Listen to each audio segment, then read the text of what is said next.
direk.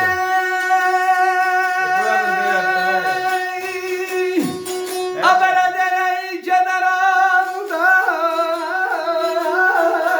dere gürbet eyle.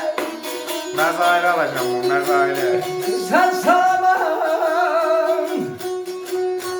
Karaydanlar hay karaydanlar hay karaydanlar hay karaydanlar karaydanlar.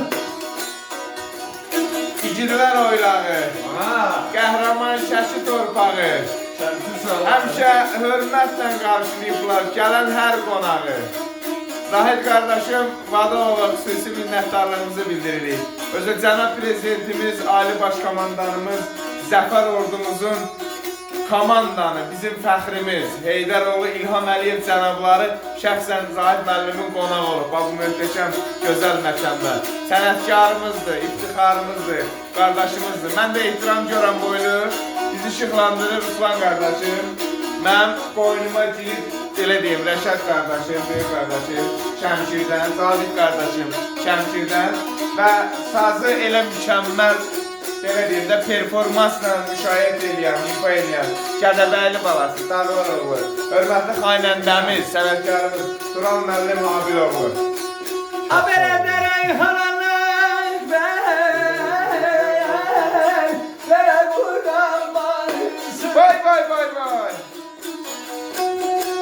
Ay yüreğimden karaydanlar, karaydanlar, karaydanlar, karaydanlar derdin ağrım. Hamı Şəkidə bu gözəlliyə şahid. Gözəlliklərin hamısı o qardaşa aid. Qaladov Zahid. Çok sağ Ben olun. gedər oldum qürbət elə, Allah sahibsiz ayətə rəhmət eləsin sizlərə can sağlığı. Mənim gözəl. Elə oralar mənim işim. Sən sağlar deyil. Bax, bunun özü də bir tarixdir. Allah'ın olsun. Evet, evet. Belə bir günü biz də tapamayacaq. Bəli, doğrudur. Həqiqətən bu bir tarixdir.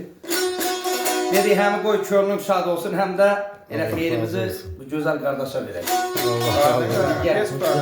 Gedər oldum qürbət elə, ay mənim Rəşad qardaşım. Sən salamat qalay dağlar. Mənim özüm də Gədəbəydənəm, ha, qadanam, şar. Allah can sağlığı versin. Belə deyil, saz ocaq elindən orada elə belə yerdə. Gedər oldum qürbət elə, sən salamat qalay dağlar. Halallıq ver qoy qalmasın ürəyimdə xalay dağlar. Ay, səni qadan qalmay mənim Cavid qardaşım, günəş gəzib yorulanda. Göydə qartal qıy vuranda. Bax, bu sədəfli sazın sivi qırılanda, Allah eləsin qırılmasın. Söz gəlmir. Şairin sözüdür deyirəm.